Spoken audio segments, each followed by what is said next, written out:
Bacolod City, being the chicken and asal capital of the Philippines, we love chicken. And right now we're here at Nena's Roast Chicken and Asal, one of the best in Bacolod. It's located at 14th Street, Lacson, and today we're gonna be waiters. We're gonna be serving some chicken and asal. And of course, again, being the Dare Bros, there's gonna be a twist. So we're gonna be telling each other what to do, and the one who doesn't do what is told loses. And again, losers get penalty. So let's go eat chicken. No, let's go serve chicken. Hello, good noon. Ma-order ka mo?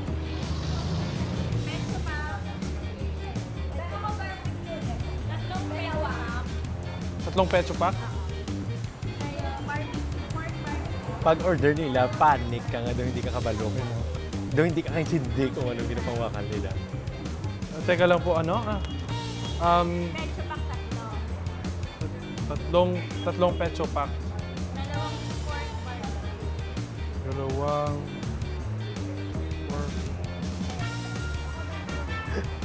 Sige, pukunta. Ano? Confused ka ganyan. Ano po ulit? Dalawang pecho pack. Tatlong pecho pack.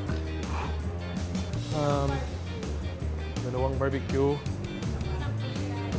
Something rice. Ang complicated. Wait. Ang complicated. Tatlong pecho pack. Dalawang pork barbecue. Tapos isang plain rice. Okay na. Tatlong garlic rice. Happy New Year! Thank you.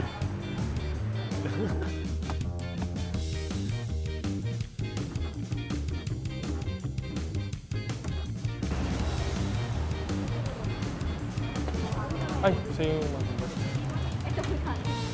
okay. Ito na lang. Makunta-kunta ka din sila. So, taga rito po ba kayo? Or, okay. So, matagal na kayo dito? Hindi kayo taga rito? Na-offer ka nga ikaw ma-tour guide sila. I-guide mo sila around Bacolod. Baka kailangan niyo po ng tour guide kasi pang tulong lang po sa, alam ko rin niyo po yung mga lugar dito. Pauwi na kayo. That's why. Sayang. Habala na lang, if may plan sila magbalik, nga ikaw ma-tour guide sila, nga next nga balik din. Ito na po, miss. Do you guys have plans pa next time when going back here in Bacolod? Maybe. Hopefully next time, tour guide.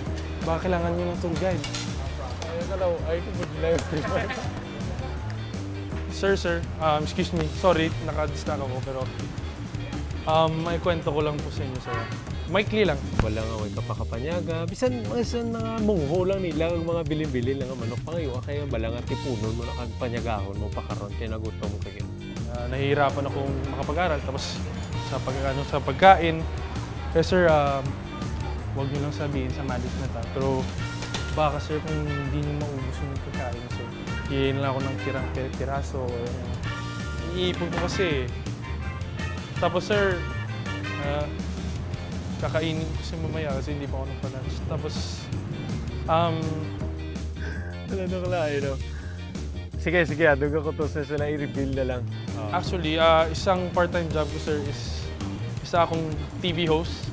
Tsaka nasa TV kayo ngayon. Tsaka nasa prank show kayo ngayon. Over there in Piaya Network. Sorry, ang awkward ko. Parang weirdo naman to siya. Humihingi ng pagkain sa ano. Daw ay siya nga pang hindi sa mga gina-challenge kasi tanto sa akong yung part kung mayo man yung mga challenge. Kain sa ano. Woo! Ay, say hi to the cameras. Say hi to the cameras. Hindi ko maganito yung waiters nila, di ba? Thank you for holding your tempers, no? Ang awkward na ng mga mukha nila.